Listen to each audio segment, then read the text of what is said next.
Bharatiya Janata party की सरकार ने वो जो कहा वो करके दिखाया। कांग्रेस ने किसान माफी के लिए धोखा किया। लूट की सरकार जो शिवराज जी ने बनाई, वो आज हमसे सवाल पूछ रहे हैं। मतलब 15 महीने वाले से 18 साल वाला सवाल पूछता है। IBC 24 के डिजिटल में आप सभी का स्वागत है और हमारे साथ बीजेपी के वरिष्ठ प्रवक्ता मौजूद हैं पंकज चतुर्वेदी जी, और हमारे साथ कांग्रेस के प्रवक्ता भी मौजूद हैं अवनीश सिंह। तो चलिए इनसे कुछ सवालों और जवाबों का कारवां शुरू करते हैं। तो मेरा सबसे पहला सवाल जो होगा वो पंकज जी से होगा। पंकज जी, मैं आपसे पूछना चाहूँगी कि आपके ऊपर ऐसा आरोप लगता है कि किसान कर्ज माफ़ी योजना को आपने बंद कर दी थी जब आपकी सरकार आई, क्या कहेंगे इस पे? देखिए, भारतीय जनता पार्टी की सरकार ने किसान कर्ज की बजाय कर्ज का मर्ज मिटाने का काम किया। हमारा आरोप तो कांग्रेस पार्टी पर है। राहुल गांधी जी का वादा था मंदसौर में 2018 में कि मध्य प्रदेश के हर किसान का 2 लाख तक का कर्जा 10 दिन के भीतर माफ, नहीं तो मुख्यमंत्री साहब। सरकार रही 15 महीने, किसान कर्ज माफी हुई 2000, 5000, नीले फॉर्म, पीले फॉर्म, गुलाबी फॉर्म। भारतीय जनता पार्टी की सरकार ने पिछले वित्तीय वर्ष में मध्य प्रदेश के अन्नदाता को केंद्र और राज्य की योजनाओं को मिला लें तो 2,00,000 करोड़ से अधिक का भुगतान किया है। आज मध्य प्रदेश गेहूं उपार्जन में नंबर 1 है, चना उपार्जन में नंबर 1 है। यानी हम उपार्जन करके उनको भुगतान कर रहे हैं। तो हम कर्ज का मर्ज खत्म करना चाहते हैं, किसान को आत्मसंपन्न, आत्मनिर्भर बनाना चाहते हैं। और भारतीय जनता पार्टी की सरकार ने वो जो कहा वो करके दिखाया। कांग्रेस ने किसान माफी के लिए धोखा किया।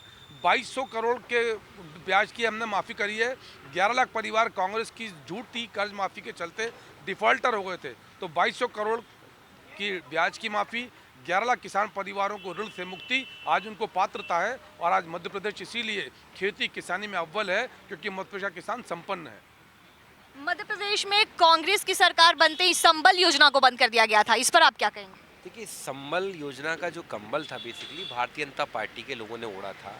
संबल योजना में हमने लगभग 32 लाख जो उसके हितग्राही थे फर्जी पाए थे। हमने देखा कि ये योजना बेसिकली गरीब लोगों के लिए थी, ज़रूरतमंदों के लिए थी, लेकिन जिनके आलीशान घर और जिनके दरवाजे के सामने 20-20 लाख, 15-15 लाख की गाड़ियाँ खड़ी थीं, वो संबल योजना में हितग्राही थे। वास्तविकता में बोले तो भारतीय जनता पार्टी के कई सारे नेता कार्यकर्ता उसमें हितग्राही थे। इसलिए हमने उसमें बंद कभी नहीं की। एक नया सवेरा नाम से हम एक योजना भी लेकर आए थे, नहीं, हमने कभी बंद नहीं की। हमने उसमें से कुछ हितग्राहियों को जो फर्जी थे, जिनके दस्तावेज एक पते पर पता पड़ा 185, 200 लोग थे, एक एक एक 20 बाई 50 मतलब 1000 स्क्वायर फीट के घर में 150, 200 लोगों के पते लिखे। ये इससे पता चला था कि वो फर्जी नाम थे। तो हमने सिर्फ उसकी स्क्रूटनी की थी, हमने बंद कभी नहीं की थी, जिससे सरकारी योजनाओं का लाभ है जो एक्चुअल व्यक्ति तक पहुंच पाए। एक और आरोप लगता है कि मेधावी छात्रों को आपने लैपटॉप नहीं बांटा था। 15 महीने की सरकार रही और आपने मेधावी छात्रों को लैपटॉप ही नहीं बांटे। देखिए, सबसे बड़ी बात तो ये है, शिवराज जी 15 साल रहे, वो बच्चों को कॉपी नहीं दे पाए, पेंसिल नहीं दे पाए, और हमारी सरकार असमय गिर गई। आपको मालूम होगा, लूट की सरकार जो शिवराज जी ने बनाई, वो आज हमसे सवाल पूछ रहे हैं। मतलब 15 महीने वाले से 18 साल वाला सवाल पूछता है। हमारी पूरे पाइपलाइन में था, चाहे मेधावी छात्रों के लिए लैपटॉप देने की योजना हो, हमने कई छात्रों को वजीफे देने स्टार्ट भी किए थे। हमने, आप देखें, हमने महाकाल लोक परिसर के लिए, हमने महाकाल मंदिर के विकास के लिए पैसे दिए थे। हमने मिलावटखोरों के खिलाफ कार्रवाई की जो भाजपा ने 15 साल में नहीं की। हमने 27.5 लाख किसानों का कर्जा माफ़ किया था, जिसको बाद में इन्होंने माफ़ किया, इन्होंने बंद किया। और ये मैं नहीं कह रहा हूँ, ये खुद इनके कृषि मंत्री कमल पटेल ने विधानसभा के पटल पर स्वीकार किया था। इसके अलावा देखें, हमने राम वन गमन पथ के लिए इतने सारे काम स्टार्ट किए। ये जो भोपाल मेट्रो, इंदौर मेट्रो आप देख रहे हैं, ये सब सपने दिखाते रहे, डीपीआर बनाते रहे, लेकिन उसको वास्तविकता में जो उसको शुरुआत किया वो कमलनाथ जी की समाज 15 महीने में शुरू किया।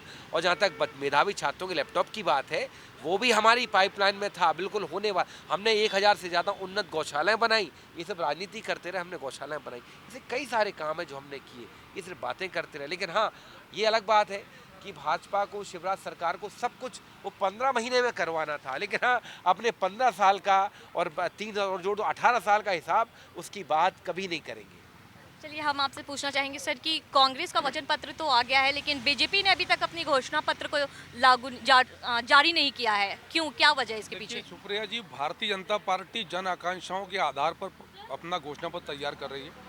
मध्य प्रदेश की प्रत्येक विधानसभा में एक एक मंडल के स्तर पर भारतीय जनता पार्टी के लोगों ने जनता से उनकी आकांक्षा पेटिका में एकत्रित करी हैं। आदरणीय जयंत मलैया जी हमारी घोषणा पत्र समिति के प्रमुख हैं और शीघ्र हमारा वचन पत्र आएगा। हम तो सिर्फ कांग्रेस से सवाल पूछ रहे हैं कि 2018 के वचन पत्र में लिखकर 973 झूठ बोले।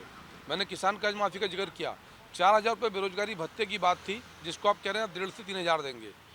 दूध पर बोनस था, गेहूं पर बोनस था, दलहन पर तिलहन पर बोनस, पेट्रोल डीजल के रेट कम करने थे, ऐसे 973 झूठ लिखकर बोले। तो कांग्रेस पार्टी को वचन पत्र लाने का नैतिक अधिकार नहीं। हमारा तो आग्रह कांग्रेस पार्टी से, यदि कांग्रेस पार्टी वचन पत्र की बात करती है तो यदि साहस है तो 2018 का वचन पत्र लेकर सामने बैठे संवाद करें। हमारे मुख्यमंत्री शिवराज जी ने कांग्रेस के 125 झूठ गिनाए, लगातार श्रृंखला चलाई थी। रोज कांग्रेस का वचन पत्र का एक झूठ के इसका क्या किया, इस वादे का क्या किया। और हमारा सिर्फ यही सवाल कांग्रेस पार्टी से है कि आपकी बार 1400 नए वचन, कैसे ऐसा नैतिक साथ आप जुटा सकते हो कि आपने झूठ कहा। तो भाजपा का जन आकांक्षा दृष्टि पत्र घोषणा पत्र तैयार है और मध्य प्रदेश के ऐतिहासिक विकास की तस्वीर उस घोषणा पत्र में आपको दिखेगी। जैसी जन आकांक्षा उसको हम पूर्ण करेंगे। आपकी सरकार ने 3 केंद्रीय मंत्री और 7 सांसदों को भी चुनावी मैदान में उतार दिया है, इसके पीछे का रीजन क्या है? देखिए, भारतीय जनता पार्टी में हर व्यक्ति मूलतः कार्यकर्ता है। उस कार्यकर्ता के दायित्व भारतीय जनता पार्टी संगठन तय करता है। समय काल परिस्थिति के आधार पर उनके दायित्व बदलते रहते हैं। कमल, नाम कमल, पहचान कमल, निशान कमल, इस भाव के साथ भारतीय जनता पार्टी का कार्यकर्ता काम करता है। कमल का चुनाव चिन्ह प्राथमिकता है, कमल के चुनाव चिन्ह के साथ कौन है द्वितीय। तो इसलिए ये महत्वपूर्ण नहीं है कि कोई केंद्रीय मंत्री मैदान में है या कोई सांसद मैदान में है या कोई और कार्यकर्ता मैदान में या कोई पूर्व विधायक या विधायक मैदान में। कमल का चुनाव चिन्ह मैदान में है और उसके लिए प्राण प्रण से पूरी भारतीय जनता पार्टी मैदान में है और जन कृपा प्राप्त करेंगे। क्या लगता है इस बार आपको कमल का फूल खिलेगा या कमलनाथ आएंगे?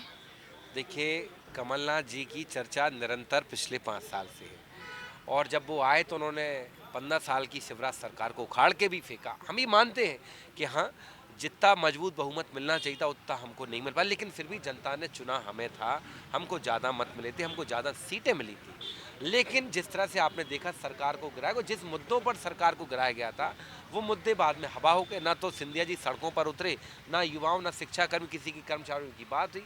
और सबसे बड़ी बात आप देखें, वर्तमान में जो मूल समस्या है आज की तारीख में, भाजपा जो सबसे ज़्यादा जिसके नाम पर इवेंट कर रही, राजनीति कर रही, वो आदिवासी वर्ग के ऊपर कर रही। उनके नाम पे आपने कुछ स्टेशनों के नाम बदल दिए, कुछ बिल्डिंगों के नाम बदल, लेकिन फिर भी आदिवासी वर्ग पर सबसे ज़्यादा अत्याचार हुए हैं तो अभी वर्तमान में हुए मध्य प्रदेश नंबर 1 है। आप देखें, इनके नेता आदिवासियों के मुंह पर खड़े होकर पेशाब करते हैं। इनके नेता आदिवासियों को चप्पल में पीटते, कहाँ हो रहा, विंध्य में ही हुआ है ये। इनके नेता दलितों के शरीर पर मल मलते हैं। इनके कार्यकर्ता भाजपा से जो, ठीक है, कुछ क्राइम वैसे भी हैं, उसमें इनके नीमच की घटना देख लें, मंदसौर की घटना देख लें, नेमावर की घटना देख लें, हर घटना में आपको कहीं ना कहीं। जी, एक आखिरी सवाल मैं लेती हूँ क्योंकि समय का अभाव है। तो इन्होंने जैसा कि कहा कि आदिवासियों के ऊपर पेशाब किया जा रहा है और तो सर इस पे क्या कहेंगे आप कि बीजेपी जो है वो आदिवासियों को इज्जत नहीं करती है, उनके लिए कुछ नहीं सोचती है, कुछ नहीं करती है?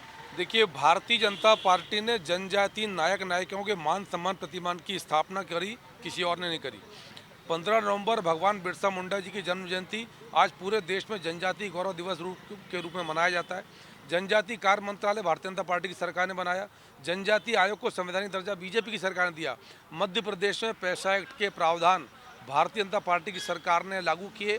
मध्य प्रदेश में जनजातीय वर्ग के लोगों के लिए घर घर राशन की योजना, घर उनको नौकरी रोजगार की योजना, शिक्षा स्वास्थ्य की योजना, विदेश में पढ़ाई, देश में पढ़ाई, IIT, IIM, MBBS, medical, engineering, सबकी व्यवस्था भारतीय जनता पार्टी की सरकार ने करी। और हम तो सिर्फ ये जानना चाहते हैं कि कांग्रेस ने अब तक 60, 65, 70 सालों में छल क्यों किया। ये वो कांग्रेस पार्टी है जो 9 अगस्त को इंडिजिनस डे को जनजाति दिवस के रूप में सेलिब्रेट करना चाहती है। उस दिन किसी जनजाति नायक नायिका का ना तो बलिदान दिवस है ना जयंती दिवस है।